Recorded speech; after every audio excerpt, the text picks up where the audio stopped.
Break نہ ہوگی تباہ ہو جائے گی۔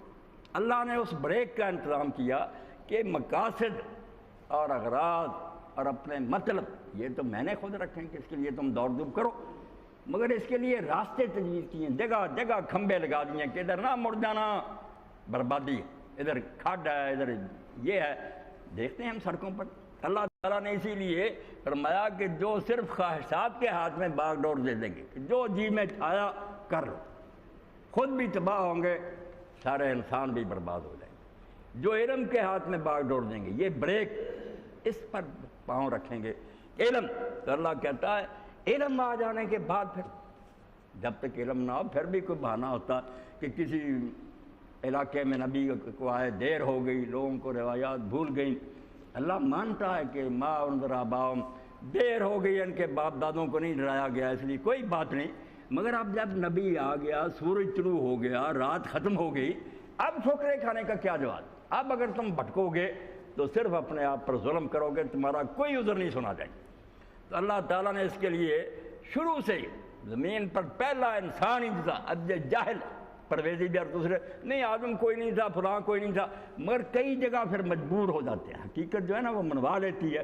اب لغات الکرام نے پہلے تو بہانے بناتا رہا کہ صرف آدمی کو آدم کہتے ہیں، کوئی بھی آدمی ہو آدمی ہے، بس وہ آدم ہے، مگر ایک جگہ کہتا ہے یار ایک عید جو ہے نا یہ ضرور مجبور کرتی ہے کہ کوئی ہے تھا، شخص ہے جس کا نام یہ تھا، ان اللہ اصطفی آدم ونوحا وآل ابراہیم وآل عمران علی العالمین۔ یہاں ماننے پر مجبور ہوا کہ اللہ نے آدم کو چنا، نوح کو چنا، آل ابراہیم کو، آل عمران۔ کہتا ہے اس سے تو پتہ چلتا کہ واقعی یار کوئی پرسن تھا، آدمی تھا جس کا نام آدم تھا۔ تو خواہ مخواہ بہانے بناتے رہتے ہیں۔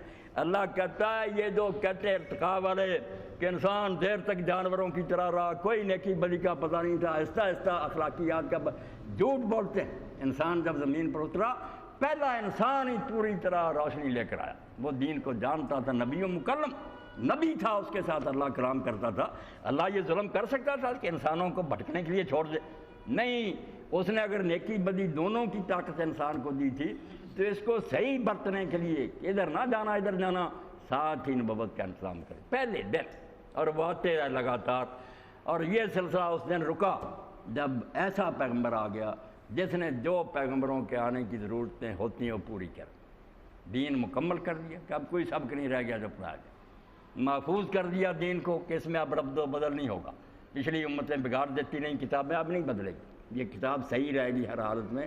اور یہ بھی کہ دوسرے علاقوں میں نبی آتے تھے، ایک علاقے میں دوسرے خالی، اب وہ بھی نہیں، ساری دنیا کے، یعنی جتنی صورتیں سوچی جا سکتی تھی کہ نبی اس لیے آنا چاہیے وہ سارے پورے ہو گئے، دین مکمل ہو گیا، کتاب محفوظ ہو گئی، اور اللہ تعالیٰ نے ساری دنیا کے لیے ایک ہی نظام دے دیا کہ نیو ورلڈ آرڈر، اب جدے جدے علاقوں کے لیے نہیں، اس جھنڈے کے نیچے جمع ہو جو ایک عالمگیر اسلامی حکومت بن جائے گی، سارے دنیا کا ایک سکہ، ایک حاکم، ایک کی رعیت، سارے امن سے رہو۔